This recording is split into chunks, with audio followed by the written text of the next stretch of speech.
জিয়ার কবরে অশ্রুসিক্ত দোয়া, বাবার স্মৃতিতে ভেঙে পড়লেন তারেক রহমান। Dhaka, staff reporter Mohammad Khurshid Alam. জাতির ইতিহাসের এক আবেগঘন অধ্যায় রচিত হলো আজ। শহীদ রাষ্ট্রপতি জিয়াউর রহমানের কবর জিয়ারত করতে গিয়ে ইমামের মোনাজাত শেষে নিজেই পুনরায় মোনাজাতে দাঁড়ালেন বিএনপির ভারপ্রাপ্ত চেয়ারম্যান তারেক রহমান। বাবার আত্মার মাগফিরাত কামনা করে আল্লাহর দরবারে হাত তুলে ধরে অশ্রুসজল চোখে দোয়া করতে দেখা যায় তাকে। মুহূর্তটি উপস্থিত সকলের হৃদয় ছুঁয়ে যায়।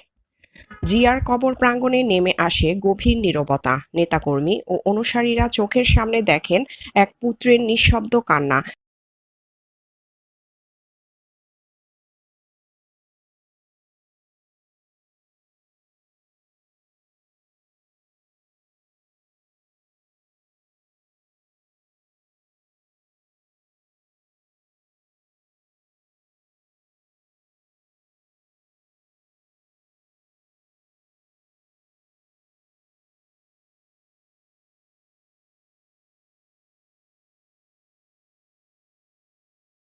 একজন সন্তানের অগাধ ভালোবাসা। দোয়ার সময় তারেক রহমান বারবার চোখ মুছতে থাকেন। আবেগ সামলাতে পারেননি তিনি।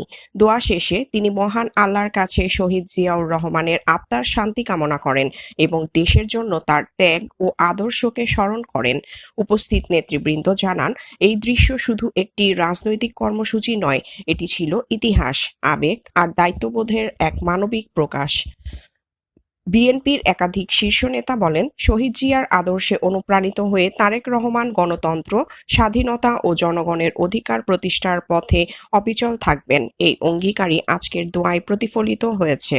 কবর জিয়ারত শেষে সংক্ষিপ্ত বক্তব্যে তারেক রহমান বলেন, শহীদ জিয়াউর রহমানের স্বপ্নের বাংলাদেশ গড়তে সবাইকে ঐক্যবদ্ধ হতে হবে। তিনি দেশবাসীর কাছে দোয়া কামনা করেন।